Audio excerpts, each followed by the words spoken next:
Senator Gregg. Thank you, Mr. Chairman. Are we ready to vote? I'm happy to vote if you want to vote. I thought you wanted to have some comments. Do you want any comments? Okay. Well, there's a lot of different strains running around this committee on the issue of the Federal Reserve. I think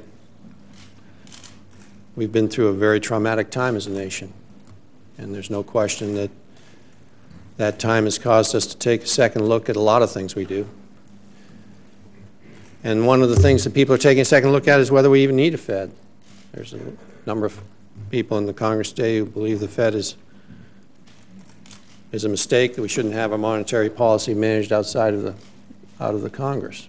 Monetary policy should be set and tied to some basket of goods, whether it's gold or silver or soybeans, I don't know. But I think we have to understand that the Fed was developed for a very distinct purpose as a result of the nation having been through a time when our currency was set arbitrarily and tied to commodities.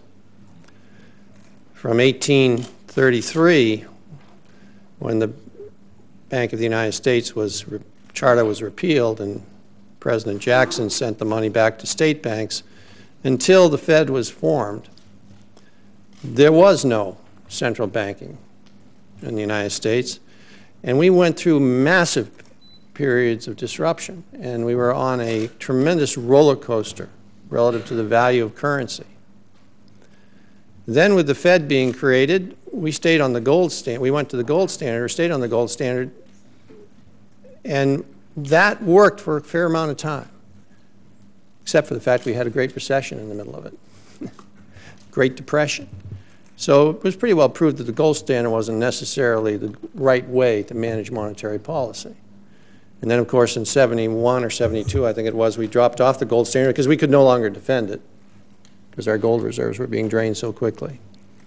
So we went to a system where the Fed basically determines how much money we'll have in the system and how it will be valued to a large degree.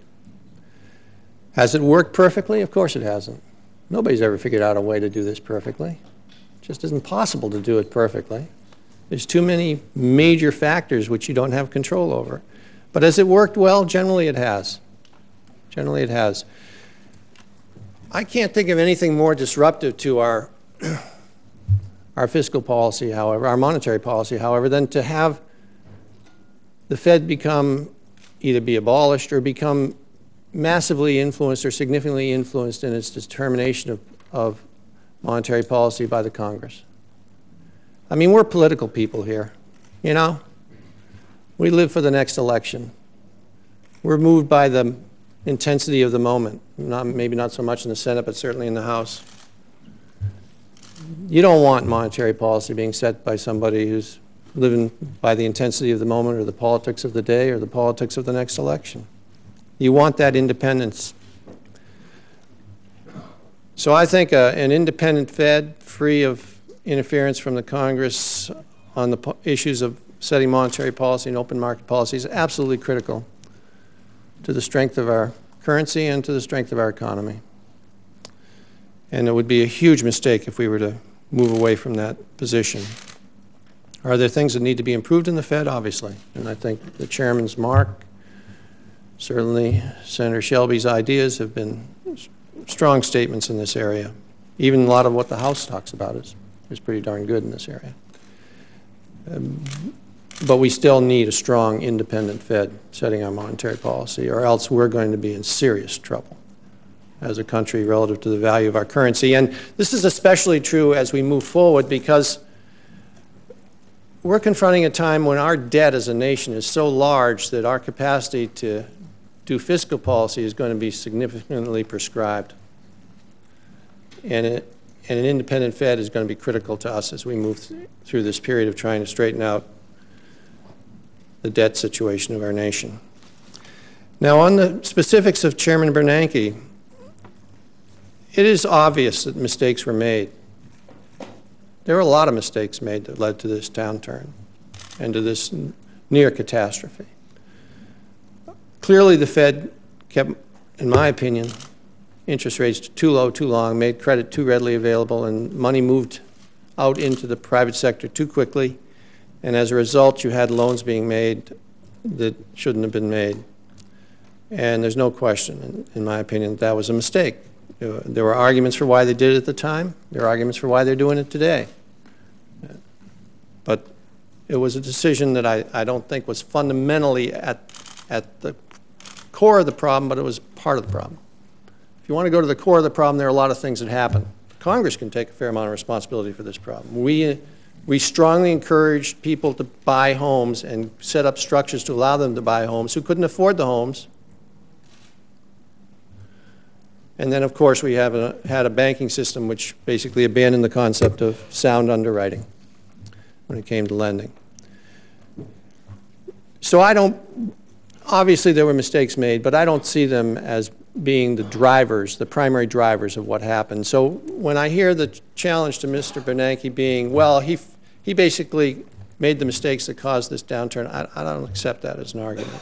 And I don't think history will accept it. I don't think any analysis of it will accept it or will find that that was the essence of the problem. How did he react in the middle of the crisis? He pushed the envelope significantly at the Fed. He took their balance sheet from $800 billion up to over $2 trillion. And they used those monies to float the liquidity and push liquidity into the market. And I tell you, it worked. It's that simple, it worked. I mean, this market would have contracted so much faster and so much more dramatically and had so much more, and would have had a much more horrific economic event as a result of that than we saw. Would it be a depression? I don't know, but it would certainly have been massively more damaging. And that's just a fact. The big problem we have now is how do you get that liquidity out of the market? That's the Fed's big issue going forward. And we've got to have somebody who understands that that's the issue going forward. And the chairman has not only stated that he understands it, they have already set up procedures and protocols for how they're going to do it, and they've been fairly public about it, and they make sense. Can it be done? I don't know. Certainly, I hope it can be done, because we certainly don't want the inflation effect if it isn't done correctly. But that is the issue going forward, and I think that on that issue, this chairman is out in front and taking leadership. And that is the key issue for us as a nation, because that's the issue of whether or not we see this economy suffer massive inflation as we go forward as a result of the huge amount of money that was put into the economy to try to stabilize the financial system.